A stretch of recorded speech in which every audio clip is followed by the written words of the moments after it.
So to me, it says players are getting it wrong.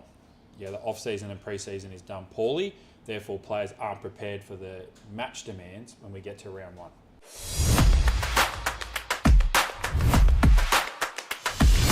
Welcome back to the Athletes Edge podcast. We've worked with 50 pro athletes and 36 semi-pro athletes. On today's episode, we'll be discussing how to create a better conditioning program for the off-season.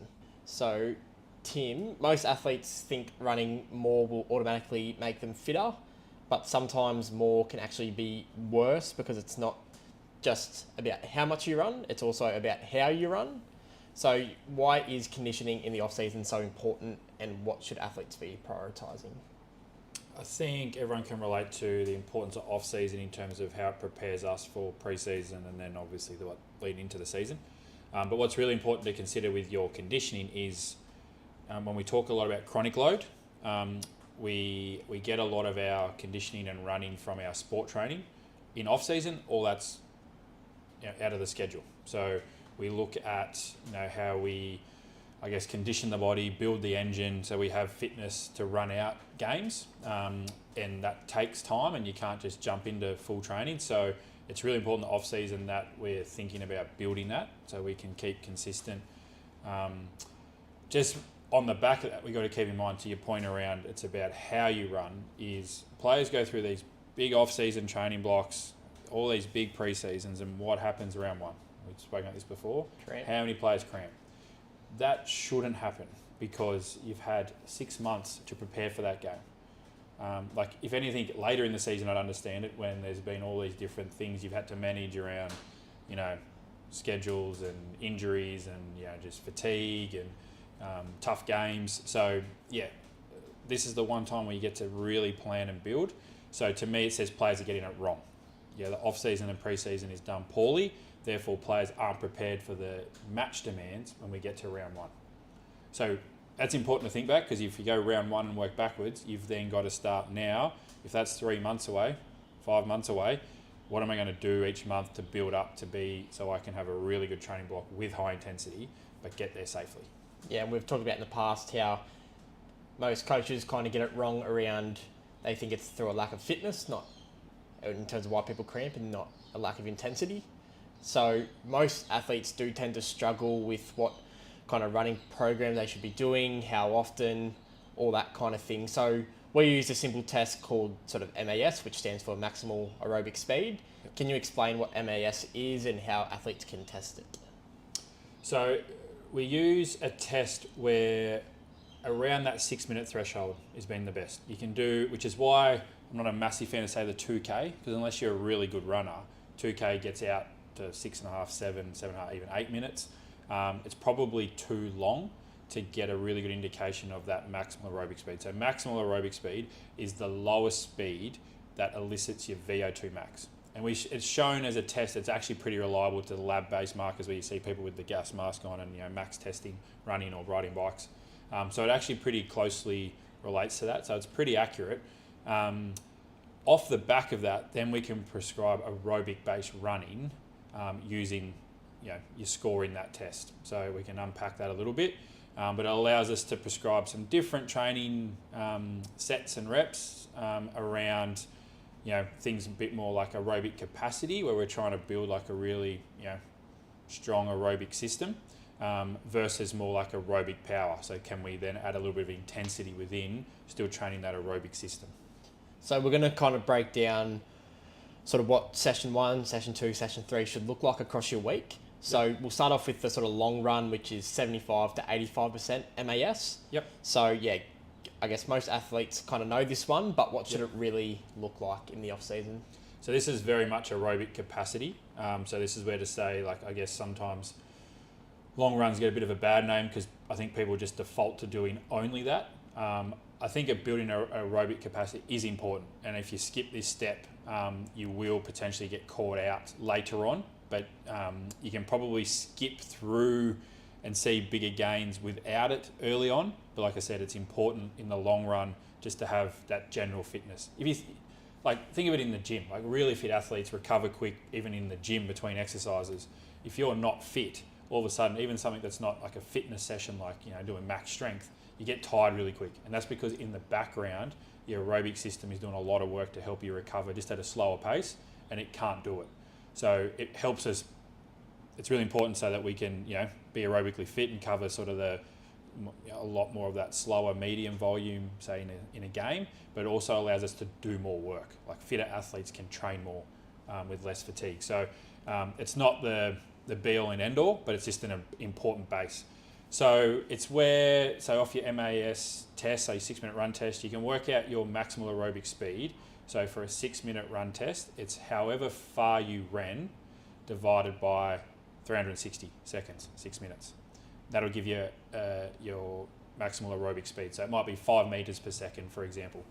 So for this sort of zone, we're working between 75 to 85% of that speed, if that makes sense. So say, for example, you're going to do a 15-minute run, then you can work out your pacing off that percentage. Yeah, and I think the long run's also important in terms of when, I guess, athletes go back to pre-season. A lot of it is a quite big load spike in terms of the volume. Yep. So this kind of helps, I guess, get that base and create that capacity. So that way when they do transition back into pre-season training and the volume is pretty high for most local athletes especially, yep, something that they're probably a bit more ready for. So if we were to transition to our second option, it's more interval based around your MAS. So how do these work and why are the intervals so important? So this is where typically you'll do like that kind of HIIT session, high intensity interval training. So often the common one is that 1-to-1. So we typically use 15 seconds on, 15 seconds rest, or 30 on, 30 off. So just matching whatever your work time is to your rest time. So we're repeating efforts pretty much at our MAS. So for example, if that was my 6-minute run test and it worked out 5 meters per second.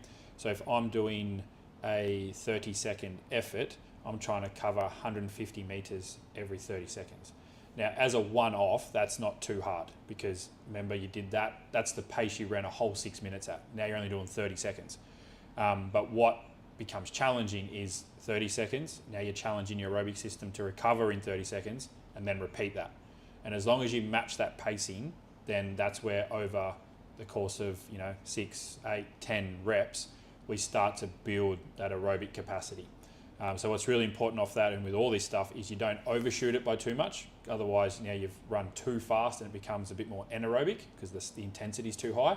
And obviously you don't want to undershoot it because now we're not creating a stimulus, which to how it works is what we see is if we look at heart rate and things like blood lactate, all these metrics around, things that the body's working pretty hard, we see heart rate go up a little bit, then it will recover for 30 seconds. But the next rep, it'll get a little bit higher, then it will recover a little bit, then it'll get a little bit higher, then recover. And then those last sort of 3, 4, 5 reps, we're spending more time up in around that aerobic zone where we want to be at. So that's how we recreate a stress that we adapt from that makes us better. Where, like we sort of said, either people just underdo it with just lots of long, slow stuff and don't really get anything out of it, or they try and jump in and do all this like repeat speed and too hard stuff on an aerobic day, which then means you're not training your aerobic system, you're training something else. So you're leaving this big gap in your program.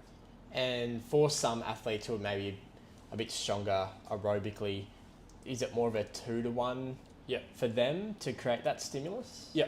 And so definitely, definitely those guys. So if you're a pretty good runner, like say you win your club 2K and that sort of stuff, I'm pretty good. You've probably got a pretty good aerobic system. So that's where potentially you go out to 2-to-1, 3-to-1 just to create that stress. So we spoke about Darcy, for example. If we do 15 on, 15 off stuff with him, it just finds it too easy. Even though his target distances are longer because his test is good, 15 on, 15 off for a really good aerobic person, it's not long enough to spike their sort of heart rate and get the stress you want. And then the rest, because it's 1-to-1, is too long that they recover almost fully. So they're just kind of doing this and not really building. And the opposite is true for some. Like if you're not necessarily a great long distance runner, but you're pretty fast, you're probably very fast twitch, very type 2, very anaerobic. And that's where you might even have to start with 1-to-2. Because you might need a bit more rest to keep it aerobic because you get anaerobic very quickly. And we've had a few athletes like that as well, where things like the tempos, where they do like 15 seconds on 45 seconds rest, is actually work better for them, because if they have too short a rest, they actually turn anaerobic very quickly. And you know that's happening because you can start, they're the ones that you feel a bit unwell. Like you don't get sick with aerobic stuff. It's the anaerobic stuff where you start to feel like you could vomit, you don't feel well. You know that one. Yeah. And then for our last sort of option is short intervals, or kind of the tempos that we kind of just mentioned there, which aren't quite sprints, but from experience, they are pretty close. So how do these kind of fit in?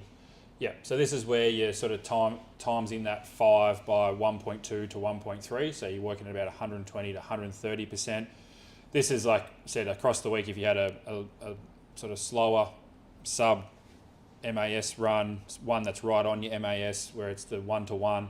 This one now is where you do more like your 1-to-3 kind of structure, where a bit more rest, but you're working a bit more higher intensity. So this is kind of more aerobic power. It's starting to border on more that anaerobic system, which is why you want your rest time to be a bit longer. Otherwise, it will become anaerobic very quickly. You still want to hit your targets to keep it aerobic. So it's not, so if we say, for example, like 15 second on, we're not trying to 15 second all out effort, still work out off your 5 times 1.2, what your target distance is. So times that by 15 seconds, then you'll have your target. Because then you can then aim for something so you don't overshoot. So again, that you're training the wrong thing. It's not, like I said, it's more aerobic power. It's not repeat speed, that stuff, but it's just getting you ready to work at those slightly higher intensities and repeat quality efforts. And where does the repeat speed sort of fit in? I know I've kind of done some of the sessions in the past, and they're probably the most brutal ones. Yep. So where do they kind of fit in? To like a training week? To a training week, probably more like weekend stuff. I think you want to, where you can, have a day off after them. So that's where, if you're sort of scheduling stuff through the week, you want to look at potentially, like, it's a good Saturday morning one where you're going to give yourself Sunday off, because it is a bit more taxing. You will carry a bit more fatigue with it, and then it lets you start Monday pretty fresh again. Your longer run can fit in even on a low day. So if we talk those high lows, you might have, sort of gym and speed or something on a Monday, or skill session a pretty big day. You might do that slower run on like a Tuesday. Your interval could be that 1-to-1 session, could be like a Thursday, where you could do speed or gym in the morning and do that in the afternoon. And then potentially this fits on a Saturday, where you typically have like a Sunday off. So that you give yourself as much time as possible to recover from it. And so a lot of athletes still get sort of sucked into thinking that the sort of 5 to 8k jog is enough to build their fitness base. So why isn't that the best approach? Well, like your speed's obviously low. As a result, so I look at what happens in a game. So yes, there's times where we walk and jog slowly. But every time speed increases, the mechanics and the demands change. So even from like preparing your body for like faster jogging, striding, sprinting, it does actually zero for that. So you're not really, speed's too low to really benefit your faster running. And then even from like an aerobic standpoint, your heart rate's way too low. So the only way to really overload that is to just run longer. And then we start to worry about things like calf, Achilles, foot, plantar fascia, overuse things. And that's why I think, for the benefit of, we're not middle distance runners, we're not long distance runners, we don't need to do that. There's a much better way for a lot less cost and less risk. And that's where the stuff we're sort of talking about comes in. Sort of mentioned that you just got to keep running longer and longer, and it takes a lot of time. So you might end up doing hour and a half runs by the end of your off season, which I don't have time for that. I don't know about everyone else. So what we find as a result too, so then when you get to the game, as soon as there's some intensity, it just blows you up, and you just think, all this running I've done hasn't helped me, because it's not the volume that's the problem. It's actually the intensity that gets you. Whereas what we're proposing is, it's a bit more, I guess, of like a scientific measured way to sort of tick off all those different zones to give you a well-rounded, really, I guess, holistic conditioning plan. And so if we're to put it all together into sort of like a weekly schedule, if an athlete wants to kind of do this properly and fit these sessions into their week alongside their gym and their speed training. Yep. So how would you kind of structure your week to include the sort of longer run, the MAS intervals, and the sort of speed conditioning?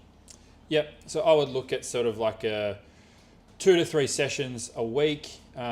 If you are early in the off season and you're not necessarily really great aerobically, I'd start with the long run and the 1-to-1, and then hold off on that 120 to 130% sort of overload effort. And then potentially either progress to the 1-to-1 with the 120, or potentially just progress to all 3, maybe in 4 or 5 weeks. How I would structure it is something like a Monday, Thursday, Saturday, or a Tuesday, Thursday, Saturday. So sort of like every 2-3 days. Trying to work in and around. So if you're doing any speed work, try not to put any of the conditioning sort of that afternoon. If you're doing speed the next morning, try and separate across the week. So it might mean you have to do some mornings. Just try and fit it in that way. Just keep an eye on your volume. So don't necessarily think, oh, that was easy, and then double your reps the next session. Just sort of add 1 or 2 reps each time. So we're sort of keeping within that 10% load increase across the week. So whatever you do that week, add that all up. The next week's only 10% more. What often the mistake is, people think, well, I only increased this one by a little bit, but they've increased every session by a little bit, which when you add that up, it's actually that whole week is a big jump compared to the week before. And this, always keep in mind, like, how do I balance all this?